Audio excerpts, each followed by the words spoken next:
Hello, and welcome to all you hunters of facts, seekers of knowledge, and to those just a little bit curious to FactSam, and another episode of Who, What, Why, Where, and When, the series in which we explore many aspects of our history, including people, places, and events. In this episode, we will explore La Città Eterna, the ancient city of Rome. Let us begin.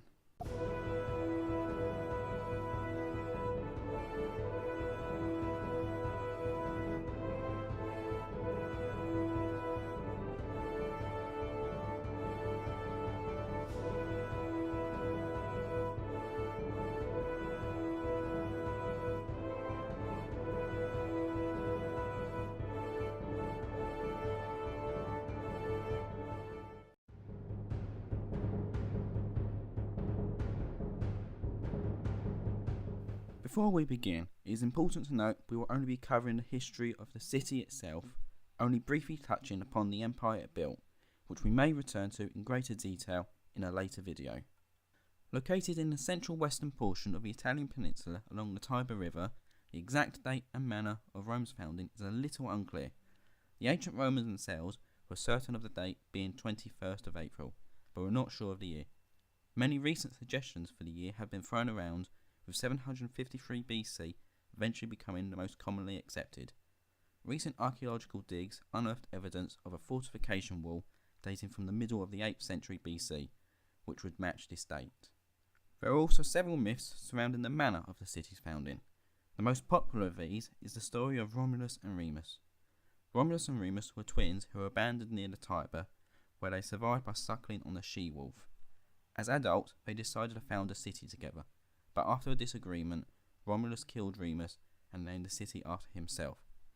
The more agreed upon historical manner of the founding involves the villages on the hills of Rome gradually merging and building around the largest of these upon the Palatine Hill. The origin of the name Rome, too, is debated. As we have seen, according to the myth, Rome's first king named it after himself, although it is now believed Romulus was named after the city. Several linguistic theories exist, with these being Rumen, an archaic name for the Tiber, the Etruscan word Ruma, meaning teat, either a reference to the wolf or the shape of two of the hills. The final is from the Greek word Rom, meaning strength.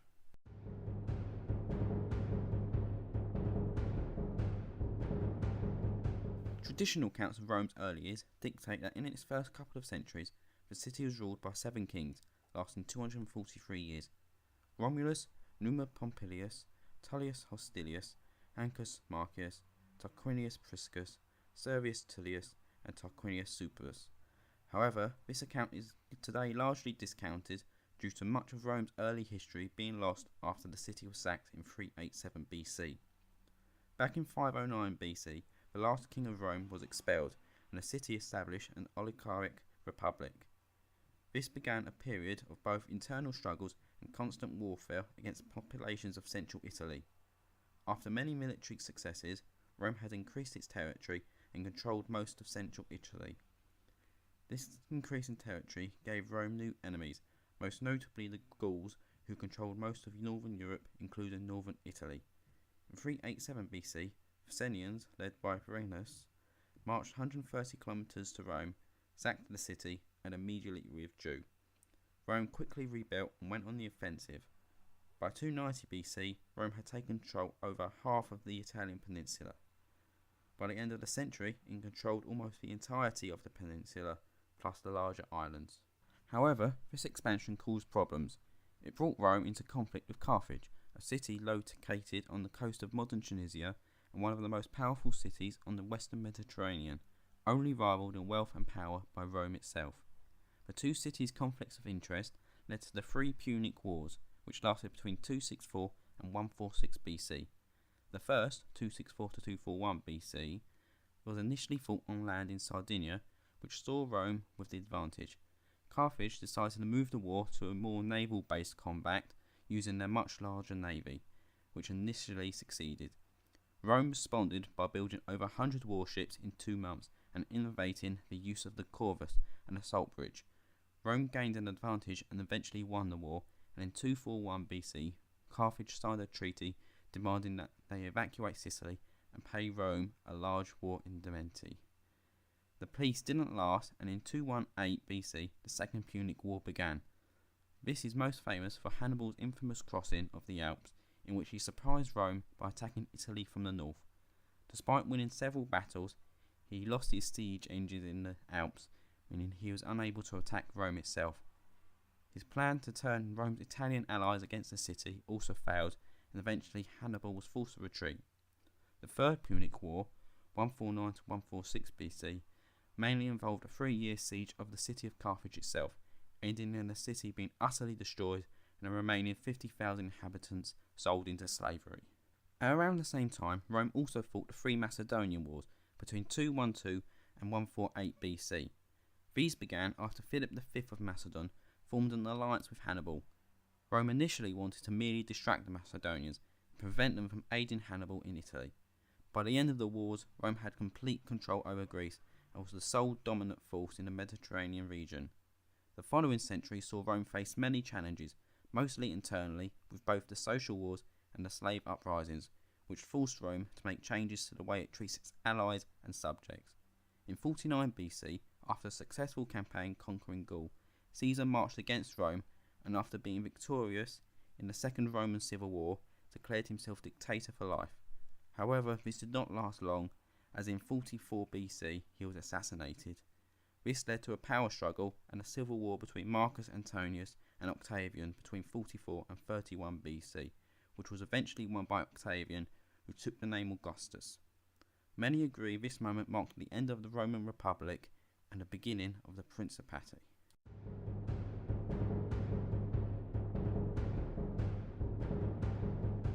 By this point, Rome had grown into the largest city in the world, with the population estimated to be between 1 and 2 million. The city itself grew, with each emperor adding new buildings, most notably the Colosseum, which was completed in 80 AD. During this period, the empire also continued to grow. At its peak, it stretched as far north as Britain and south as Egypt, and spread west to east from the Atlantic to the Euphrates River, spanning approximately 2.5 million square miles, with Rome at its centre and considered the capital of the world. This period also marked the arrival of Christianity to Rome, particularly with the arrival of St. Peter in 42 AD. Much of the city was destroyed in a fire in 64 AD, reportedly blamed on the Christians by Nero, and marked the beginning of the persecution of Christians both in the city and throughout the empire. Both the city and the empire remained strong for most of the first 2 centuries AD, with all the inhabitants of the empire being made citizens of Rome in 212 AD, and the city celebrating its first millennium in 247 AD. But in 235 AD, Rome had entered the 50-year period, later known as the Crisis of the 3rd Century, which was a period of political troubles within the city which nearly led to the collapse of the empire, but also marked the beginning of Rome's fall in power. At the end of the 3rd century, Rome had its role as the administrative centre of the empire taken away, and the empire itself was split in 2. In 320 AD, the original St. Peter's Basilica was constructed, and in 380 Christianity was made the official religion of Rome by Emperor Theodosius, in the progress making the Bishop of Rome the central religious figure of the empire. In 402 AD, Ravenna is made the capital of the Western Empire and Constantinople of the Eastern. Rome is then sacked twice in less than 50 years. The first was by Alaric, king of the Visigoths, in 410, then by Genseric, the king of the Vandals, in 455. Both of these sackings surprised and shook the empire. Then, in 476, Romulus Augustulus was overthrown, marking the end of the Western Empire and the beginning of the Middle Ages.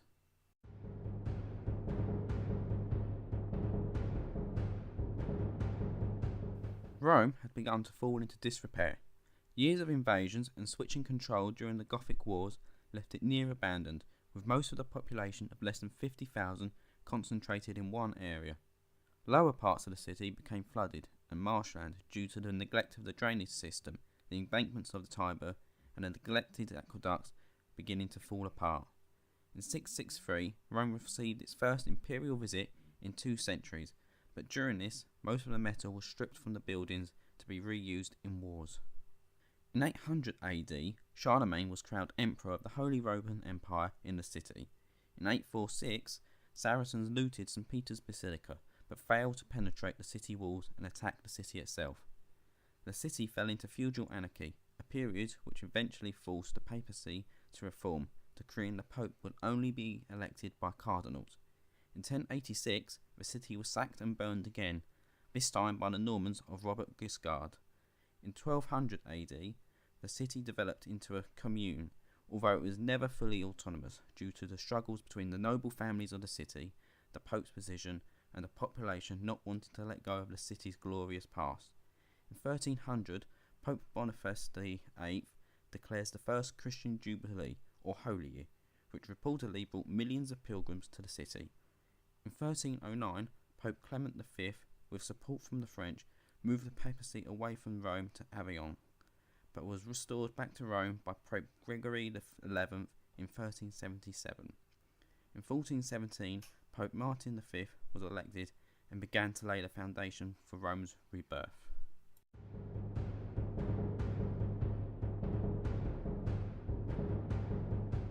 During this time, a succession of popes put their energy into restoring the city. They wanted Rome to surpass all other Italian cities. This period saw a new St. Peter's Basilica, the Sistine Chapel, Ponte Sisto and Piazza Navona built, and saw collaborations with some of the greatest artists of the time. Under Nicholas V, the papacy now had a strong control over Rome, and a plot by Stefano Porcari to restore the Republic was stopped in January 1453. During his short life, the artist Raphael was among the first to promote the protection of Rome's ancient ruins. The golden age of Rome's Renaissance was suddenly stopped in 1527 when Emperor Charles V sacked the city. In 1545, the Church began a counter-reformation. In answer to a reformation, a large questioning of the Church's authority throughout Europe, which had already seen a split from the churches of England and Germany. Under the popes from Pius IV to Sixtus V, Rome was made into the centre of the Reformed Catholicism. The 17th and 18th centuries also saw the city's landscape enriched with Baroque architecture.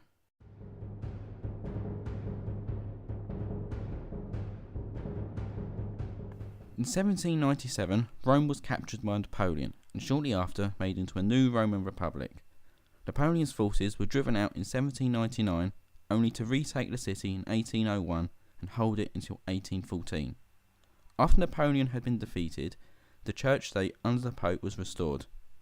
Another Roman Republic briefly emerged in 1849, in part due to the revolutions of 1848 which had spread throughout Europe. Rome then became the main focus of the Italian reunification as a Kingdom of Italy. Italian troops finally captured Rome in September 1870 after French troops withdrew to fight the Franco-Prussian War. A plebiscite was held on 2nd of October, which saw Rome officially annexed to the Kingdom of Italy. Pope Pius IX was offered a part of Rome known as the Leonine City, but refused, as doing so would endorse the legitimacy of the Italian rule over his former domain. On the 1st of July 1871, Rome officially became the capital of the Kingdom of Italy. After World War I, Rome was the centre of Italian fascism after Benito Mussolini marched on the city in 1922, declaring a new Italian empire. Between 1925 and 1940, he had large areas of the historic centre pulled down and replaced with large new buildings and avenues. This period also saw a rise in Rome's population, surpassing 1 million.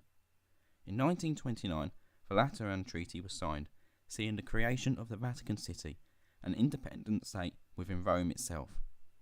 Rome suffered relatively little during World War II, as Allied nations did not wish to risk the life of the Pope. However, the San Lorenzo district was bombed on the 19th of July 1943, resulting in 4,500 deaths. On June 4, 1944, Rome was captured by Allied forces, but was relatively undamaged in the progress, as German troops had already pretty much withdrawn and declared Rome an open city. After the war, Rome developed fast and significantly, modernising and becoming a fashionable city. It hosted the Summer Olympics in 1960 and the World Cup final in 1990. Today, the city receives 7 to 10 million visitors a year and is the third most visited city in the EU. Thank you so much for watching. This has been a tough video to make and was only a brief glimpse at the long and complicated history of one of the world's greatest cities, and I am certain we will touch upon it again in the future. I am really starting to get the hang of doing these videos now and can definitely feel improvements. If you have enjoyed this video, then it will be greatly appreciated if you could leave a like. If you would like to see more, then hit subscribe. Until next time, I have been Faxam and I hope to see you again soon.